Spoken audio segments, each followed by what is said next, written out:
హిందూ ధర్మాన్ని గురించి చెప్పే ఆలయాల్ని మీరు చేసినంత విధ్వంసం ఈ రాష్ట్రంలో మరెవరూ చేయలేదు. బహుశా ఈ దేశంలో కాదు, ప్రపంచ దేశాల్లో కూడా హిందూ ధర్మాన్ని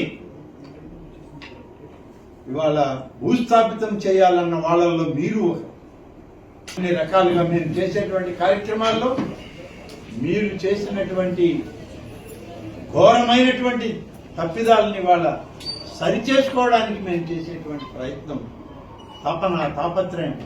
నీ హయాంలో ఏం జరిగింది? నీ నాయకుడు ఏం చేశాడు? రామతీర్థం శ్రీరామాలయంలో శ్రీరామచంద్రుడి యొక్క తలని విరక్కొట్టినటువంటి వ్యక్తులు మీరు ఇవాళ ఆగమ పండితుల గురించి, శాస్త్రాల గురించి, ధర్మాల గురించి మీరు వెల్లువేస్తూ ఉంటే వినాల్సినటువంటి దౌర్భాగ్యం ఈ రాష్ట్ర ప్రజానికానికి పట్టిందని ఆలోచన. రథాలు తగలబెట్టారు. పవిత్రమైనటువంటి లక్ష్మీ నరసింహస్వామి ఆలయంలో రథం తగలబెట్టారు. వెంకటేశ్వర స్వామి ఆలయంలో నెల్లూరు జిల్లాలో రథం తగలబెట్టారు. సాక్షాత్తు కనకదుర్గమ్మ అమ్మవారి యొక్క వాహనాలైనటువంటి వెండి సింహాలైనటువంటి ఆసనాలని వాటిని దొంగిలించారు.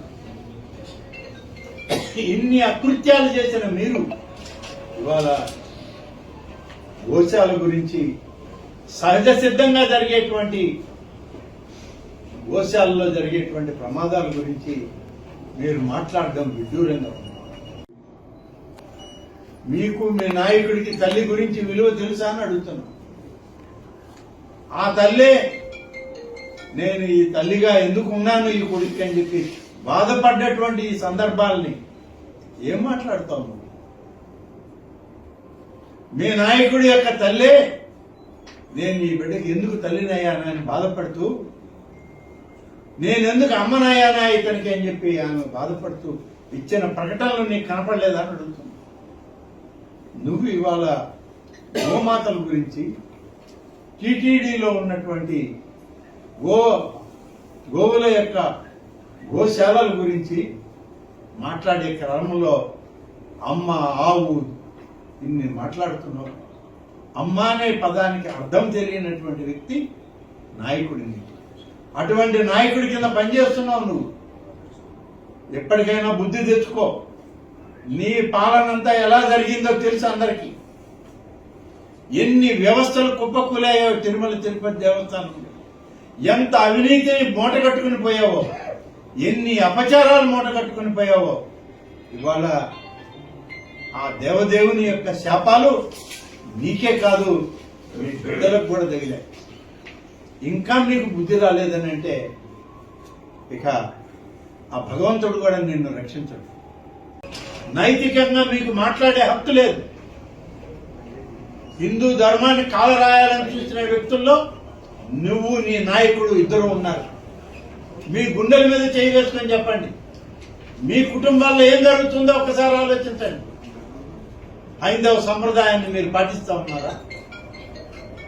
హిందూ ధర్మ ప్రచారం ప్రకారం, హిందూ ధర్మం ప్రకారం, సనాతన ఆచారాల ప్రకారం మీ కుటుంబంలో జరిగే కార్యక్రమాలు జరుగుతూ ఉన్నాయా? కానీ మీరు మాత్రం ఇవాళ మీడియా ముందుకు వచ్చి మా ప్రభుత్వాన్ని, మా నాయకుడిని, మా ముఖ్యమంత్రి గారిని విమర్శించడానికి, అందులో ఒంటిమిట్ట కోదండరామస్వామి కళ్యాణం జరిగే రోజు 5 సంవత్సరాల్లో ఒంటిమిట్ట కోదండరామస్వామి యొక్క ఆలయంలో కళ్యాణం జరిగితే ఎన్ని దఫాలు వచ్చాడు మీ నాయకుడు?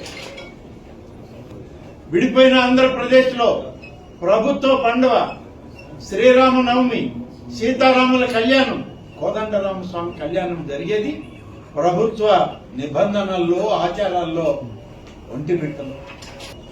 సతీ సమేతంగా వచ్చి అమ్మవారికి పవిత్రమైనటువంటి పట్టు వస్త్రాలను ఇచ్చారా?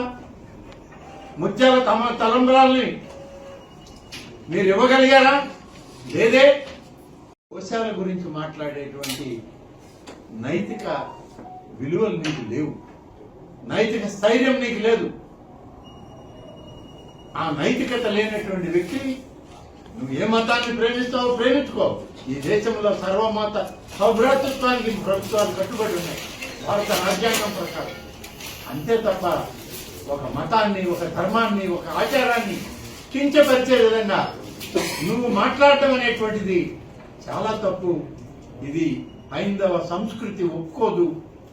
సనాతన ధర్మాన్ని ఆచరించే వాళ్ళు ఎవరు దీన్ని ఒప్పుకొని నీతో మాట కలిపే పరిస్థితి రాదు. ఇప్పటికే